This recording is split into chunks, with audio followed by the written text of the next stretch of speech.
Shalom, bien-aimés dans le Seigneur, bienvenue dans notre émission Alors avance. Le thème d'aujourd'hui s'appelle « Il est là ». Sachez que le plus grand challenge du chrétien est de croire à la présence permanente de Dieu.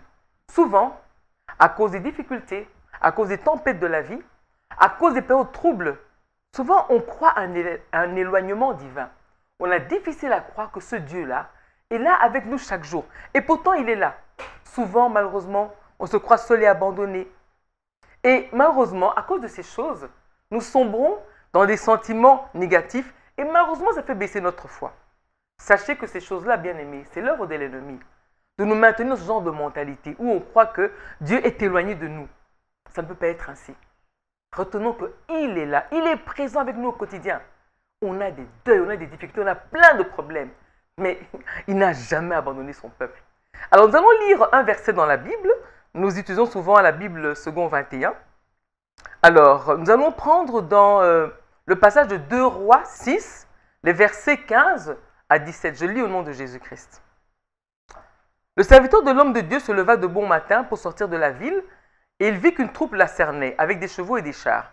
Il dit alors à l'homme de Dieu, « Ah mon Seigneur, comment ferons-nous » Il répondit, « N'ayez pas peur, car ceux qui sont avec nous sont plus nombreux que ceux qui sont avec eux. » Puis Élisée pria et dit, « Éternel, ouvre ses yeux pour qu'il voie. » L'Éternel ouvrit les yeux du serviteur.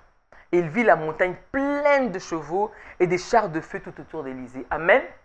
Là, nous nous retrouvons dans la période des rois et nous avons le prophète Élisée que beaucoup d'entre nous connaissent. Et c'est celui qui était prophète à l'époque et celui qui priait, intercédait en faveur du peuple. C'est lui qui était là, qui s'occupait du peuple de Dieu. Et alors, il y avait eu un incident très bizarre. Il y avait le roi de Syrie. Vous savez qu'il voulait attaquer en fait Israël. Qu'est-ce qui se passait? Élisée recevait divinement les positions du roi de Syrie. Alors, il envoyait un message au roi d'Israël pour dire « Ne va pas là-bas, ne va pas là-bas ». Alors, ça s'est fait 1 fois, 2 fois, 3 fois. Et qu'est-ce qui s'est passé? Le roi de Syrie était troublé. Il dit « Mais comment ça se fait que le roi d'Israël connaît mes positions ?» Il s'est dit « Non, non, c'est qu'il y a une taupe parmi mes personnes. » Il a interrogé ses officiers. Il a dit « Mais pourquoi le roi d'Israël connaît mes positions ?» On lui a dit « Non, mon Seigneur, c'est pas qu'il y a une taupe parmi nous, mais parmi eux, en Israël, il y a un prophète qui s'appelle Élisée. Et lui, comme il est en contact avec Dieu, il connaît tes positions. N'est-ce pas merveilleux?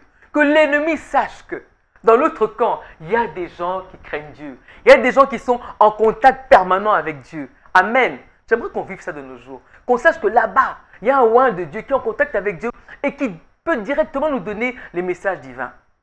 Et à ce moment-là, le roi de Syrie dit « Ok, comme il en est ainsi, moi je vais aller prendre Élisée. » Il a envoyé des chars, tout le monde, pour aller cerner Élisée. Et voilà où nous sommes. Et Élisée, il est resté calme.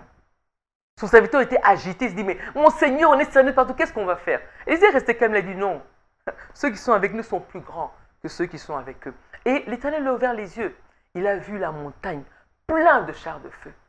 Bien-aimé, il est là notre Dieu. C'était une période très troublée pour Élisée. Mais il est resté confiant en son Dieu, sachant que son Dieu n'abandonne jamais ses enfants. De notre Père Céleste, il est présent en tout temps, bien-aimé. Même si nos yeux ne voient pas, notre cœur, il doit croire. Car Jésus-Christ, il a dit ceci, « Je suis avec vous jusqu'à la fin du monde. » On peut le lire dans Matthieu 28, le verset 20. C'est sa parole. Il accomplit toujours. Alors, bien-aimé, une seule chose en ce jour pour mieux avancer. Ouvrons les yeux de notre cœur pour voir la présence de Dieu à chaque instant, car il est là avec nous. Que Dieu nous bénisse et alors avançons toujours. Merci.